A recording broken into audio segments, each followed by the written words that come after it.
สบายดีทุกท่านมาพบกับข้าพเจ้าอีกแล้วกับกินหน่อยชาแนลเนาะที่เก่าเส้นเดิมเส้นเคยนั่นก็คืออยู่ที่เฮือนของข้าพเจ้าเองเนาะเพื่อว่าเป็นการกักโตเพื่อว่าเป็นการต่อสู้กับพยาธิบ่จำเป็นต้องไปไสเฮาก็สู้กับมันได้มื้อนี้มีข่าวมาอัปเดตใหม่เกี่ยวกับเรื่องการ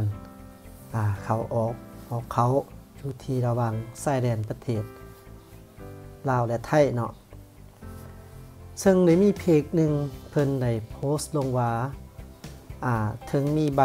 รับรองจากแพทย์แต่ก็อาจบ่สามารถที่จะเดินทางเข้าประเทศไทยได้ส่วนว่าเนี่ยในจะมีอย่างแน่นั้นเฮามาเบิ่งนำกันเลยเนาะ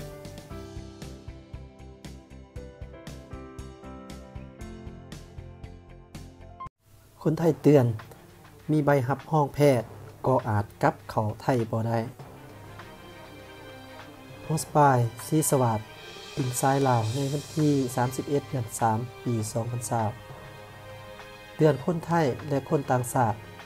ที่จะเดินทางจากสปป.ลาวไปประเทศไทย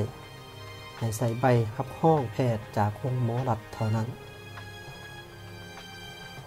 ยิ่งตามข้อมูลอินไซด์ลาวได้เห็นข้อมูลจากนักธุรกิจคนไทยที่มีจุดประสงค์จะเดินทางกลับประเทศไทยเมื่ออาทิตย์ที่ผ่านมาที่ด่านวามิตรภาพแห่งที่1นครหลวงเวียงจันทน์หนองคายโดยเกี่ยมเอกสารที่จำเป็นพร้อมแต่บ่ฮู้ว่าใบรับรองแพทย์ของตนเองนั้นใส่กับด่านกวดคนเข้าเมืองของประเทศไทยบ่ได้เป็นเหตุผลที่เฮ็ดให้เกือบต้องถึงกักตัวร่วมกับคนไทยที่เข้ามาสปป.ลาว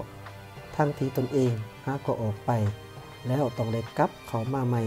เพียงเวลาบ่พอเท่าใดชั่วโมงนักธุรกิจไทยดังกล่าวได้ให้สัมภาษณ์ว่า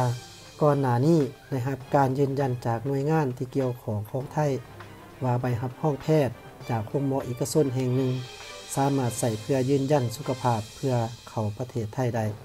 จึงตัดสินใจติดต่อเพื่อขอใส่บริการเนื่องจากสะดวกและไวกว่าโรงหมอรัฐ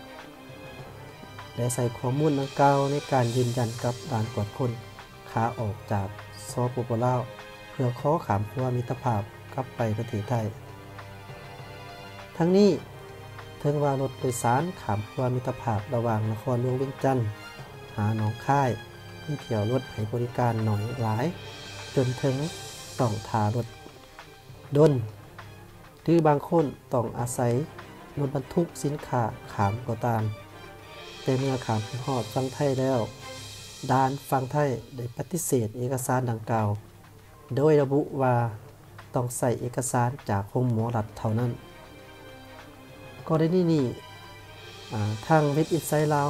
เห็นว่าความผิดพลาดดังกล่าวเกิดจากการเปลี่ยนแปลงข้อมูลที่ด่านกวดคนเข้าเมืองฝั่งไทยโดยบ่มีการชี้แจงข้อมูลกับมายังหน่วยงานที่เกี่ยวข้องในสปป.ลาวจึงขอแจ้งเตือนมายังคนไทยและต่างประเทศที่มีจุดประสงค์จะเดินทางกลับประเทศไทยให้ขอใบรับรองแพทย์เพื่อขามด่านกับโรงหมอรัฐเท่านั้นอย่างไรก็ตามเนื่องจากว่าสถานการณ์ในสปป.ลาวอาจจะมีการเปลี่ยนแปลงได้จึงขอให้ชาวต่างประเทศติดตามสถานการณ์และมาตรการป้องกันการแพร่ระบาดของพยาธิโควิด -19 อย่างต่อเนื่อง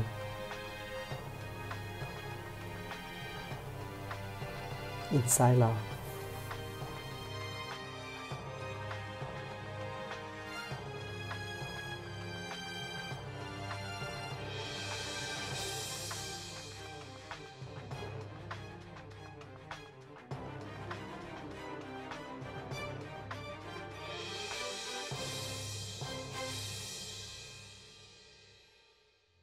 อันนั้นเป็นการอัปเดตข้อมูลจากอินไซด์ลาวเพิ่นให้ฮู้ว่าผู้เกี่ยวที่เดินทางที่มีจุดประสงค์จะเดินทางไปประเทศไทยนั้นแม่นผ่านมาเพิ่นคิดว่าเพิ่นได้เฮ็ดนำใบยังยืนนำโรงหมอเอกชนและก็มันก็จะไวกว่าโรงหมอรัฐเนาะ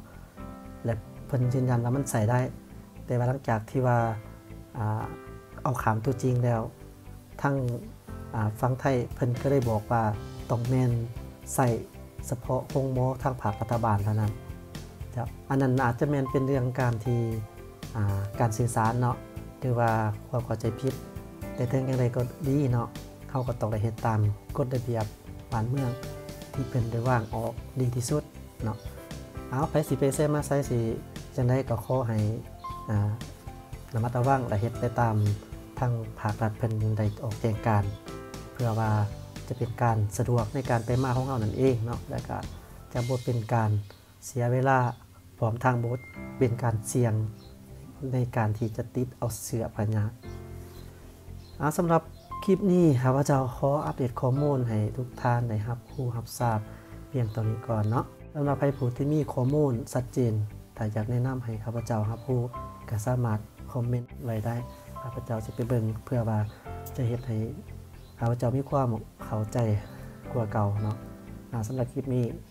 ขอบใจหลายๆสำหรับทุกท่านที่ให้การรับชมเดี๋ยวเราจะพบกันใหม่สำหรับข้อมูลอัปเดตใหม่